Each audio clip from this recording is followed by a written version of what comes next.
भगवान विष्णु ने मधुकैटभ असुर से क्या वरदान मांगा था। भारत की सनातन संस्कृति में देवी देवताओं से जुड़े जितनी भी कहानियां हैं, उन कहानियां का महत्व हमें कहीं ना कहीं अवश्य देखने को मिलता है। उसी प्रकार यदि हिंदू सनातन संस्कृति में कोई नियम धर्म का पालन किया जाता है तो उसके पीछे भी एक कारण होता है, जैसे संध्या वंदन, आरती, प्रणाम करना, आशीर्वाद लेना इत्यादि। हमारी संस्कृति की सभी कहानियों में एक सीख देखने को मिलती है। आज हम आपके सामने ऐसे ही एक सीख भरी कहानी बताने जा रहे हैं, जो दो असुर मधु और कैटभ से जुड़ी है। जैसा कि आप सभी को झांत हो कि वो नारायण ही हैं, जो बार बार इस सृष्टि को रचने हैं और एक निश्चित समय आने पर प्रलय लाकर उसी सृष्टि का अंत भी कर देते हैं। सृष्टि अंत के बाद विष्णु दीर्घ काल तक मां योगमाया के प्रभाव में आकर योग निद्रा में रहते हैं, ताकि ना तो समय से पूर्व भगवान जागे और ना ही समय से पहले सृष्टि का निर्माण हो, क्योंकि सृष्टि की सारी चीजें देव संहिता के अनुसार त्रिदेवों के नियम से ही चलती हैं। एक बार जो नियम बन गया, फिर उस नियम को कभी कोई भंग नहीं करता, और जो कार्य जिस देवी देवता को दिया गया वो कार्य वो करते रहते हैं। एक देवी अथवा देवी के कार्य में कोई भी दूसरा देवता देवी हस्तक्षेप नहीं करता। हमारी कहानी भी उसी प्रलय काल के दौरान की है। महादेव जी ने प्रलय लाकर संसार को नष्ट कर दिया। उस समय चारों ओर जल ही जल दिखाई पड़ रहे थे। प्रलय काल के बाद हमेशा की तरह विष्णु के भीतर देवी योग निद्रा समा गई और विष्णु भगवती योग निद्रा के प्रभाव में आकर सो गए। और फिर देखते ही देखते कई युग बीत गए। लेकिन फिर एक दिन अचानक ही उसी दौरान विष्णु के कानों के मैल से मधु और कैटभ नामक दो दानवों का जन्म हो गया। ये दानव जन्म से ही बहुत भयानक थे। दोनों ने देखा सृष्टि में कुछ भी नहीं है, चारों ओर जल ही जल है। उस समय दोनों ही असुर सृष्टि में सबसे पहले आए थे। मधु और कैटभ दोनों को उस वक्त आकाश में केवल मां भगवती के मंत्र सुनाई दिए, जो प्रलय के बाद सृष्टि में चारों ओर सुनाई पड़ रहे थे। दोनों असुरों को मां भगवती की शक्ति के बारे पता चल गया, जिसके बाद दोनों भाई ने सृष्टि में अपनी सत्ता हासिल करने के लिए मां भगवती की कठोर तप साधना शुरू कर दी।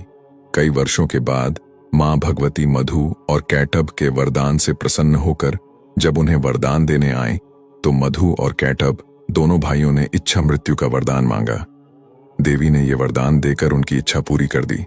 लेकिन इस वरदान के बाद ही मधु और कैटभ दोनों को ही बहुत घमंड हो गया और वे चारों ओर युद्ध लड़ने के लिए अपने शत्रुओं को ढूंढने लगे। लेकिन जैसा कि उस समय प्रलय काल में चारों ओर सिर्फ जल ही जल के अलावे दोनों भाई को कहीं कोई और दिखाई नहीं दिया। दोनों निराश हुए कि अब इतना वरदान लेकर इसके साथ युद्ध करें। तभी अचानक मधु और कैटभ दोनों भाई को विष्णु की नाभि कमल में ब्रह्मा जी दिखाई दिए। दोनों भाई ने ब्रह्मा को युद्ध के लिए ललकारा, मगर ब्रह्मा जो को दोनों भाइयों को मिले वरदान के बारे में पता चल चुका था, इसलिए वो इस युद्ध को टालने में लगे थे।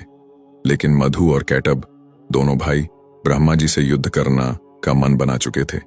ब्रह्मा जी ने जान बचाने के लिए विष्णु जी को पुकारना शुरू किया, मगर विष्णु जी मां भक्ति के प्रभाव में योग निद्रा में थे, इसलिए वो उठे ही नहीं।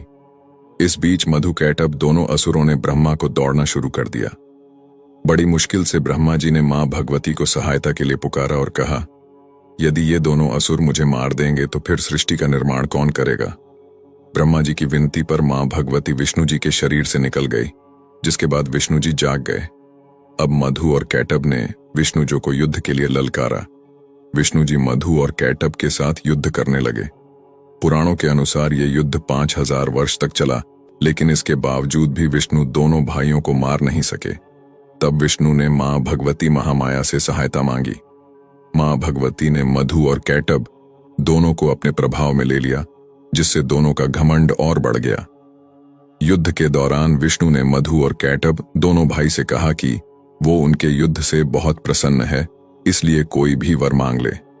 मां भगवती के प्रभाव में अपने घमंड में चूर मधु और कैटभ ने विष्णु से ही कहा कि हम कोई भिखारी नहीं जो वर मांग ले, मांगना है तो तुम हमसे वर मांगो, हम तुम्हें वर देंगे। तब विष्णु ने कहा, ठीक है, मुझे ये वरदान दो कि मैं तुम दोनों का वध कर सकूं। घमंड में चूर दोनों भाई ने विष्णु को ये वरदान दे दिया, जिसके बाद विष्णु ने अपनी जांघ में टीकाकार दोनों भाई के गर्दनों को ही अपने सुदर्शन चक्र से काट डाला। यही कथा है भगवान विष्णु और मधु कैटभ के युद्ध की। जय श्री हरि।